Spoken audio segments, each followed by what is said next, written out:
السلام عليكم ورحمة الله وبركاته guys ودواد الرمانتين ميلو الباد جوجتان iyo xilli walba idin tahay subax wanaagsan aniga hadda subax bay ii tahay hadeeraan soo kacay subaxii markaan soo kacay ilaahay markii saleefkaas ka soo jeegareeya wixii maaragtay xalay ii soo dhacay waxyaalahaas ka jawaaba kadibna suuligan iska imaaday iska soo weysa qaatay koos salaad xilliga salaada soo dhow kadibna waan iska soo tukaday salaad kadib tasbiix iyo quraan iyo waxba iska gahlay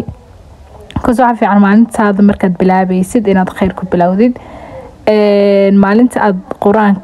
كبلاوديد هي مالنتا هذا كبلابنا فرق وين أو دحية جالسة لسه تشابية كدمنا سولي كان سكين ماضي سكين كير كيجي ما سمي سنة أنا سكين كير كيجي سكين كير بدن ما سمي وحيال بدن ما استعماله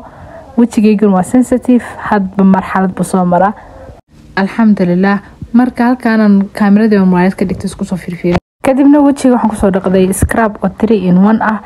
oo oilki waxa siga controller kadibna waxaan hadda isticmaalaya Cerviga ma sha Allah wallahi guys ma soo koobi karo sidoo aniga ii caawiyo mar walba waan isticmaalaa waan kula talin lahaa qof kasta oo skin care ka ma aragtay sameeyo ama skin care ka taxadara midda kale guys aan ku darsan lahaa waxay tahay mar walba oo aad wajigaaga dhaqaysid ama nadiifinaysid wax walba isticmaalaysid waxa isku daydaa ina ku massage gareysid 60 ilbiriqsi ama hal daqiiqo kadib marka wajigaaga dib u kadibna guys shikadan imaaday quraac karis baan galay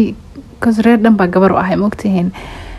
geeskaas shaxa iga saaran geeskan kale waxa soo saarsaday qaxwe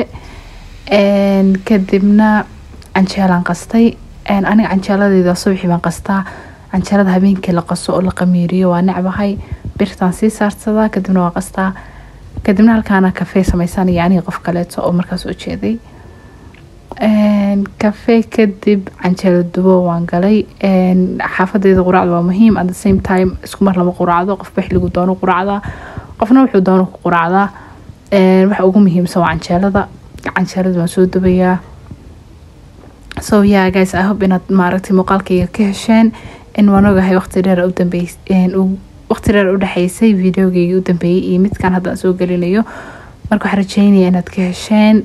i support gareysaan like iyo subscribe iyo share ba intaba ii sameysaan because idinka waxaan ku ahay idinka la'aantiin abaar waaye hadda quraacda hooyan u sameynay aniga canjeero cad iga haysay saaka hooyo quraacdeed waxa weeye ukunta badana isticmaasha ukunta waxay ku isticmaashaa marka basal iyo zucchini bes wax kale ma jecla in lagu daro marka hooyan hadda quraacdeeda u sameynaya بعد القراع waxa ii balansaneed inaan baxo oo banaanka aan aado library aan buugaag ka haystay inaan buugaagti u celiyo buugaag cusub oo iiga balansaneed aan ka soo qaato laakiin maxay kaaga taalaa intaas la gaarin ba roobkii adduunka ba imaaday kadibna xoogaa roobkaas ka soo duuduubay kadibna waa iska soo gabagabay videoga kasma sii wadi karin roobka wax badan u socday marka guys waatana gabadhiini ah bana video ka hesheen isabad gareysaan ina soo follow gareysaan thank you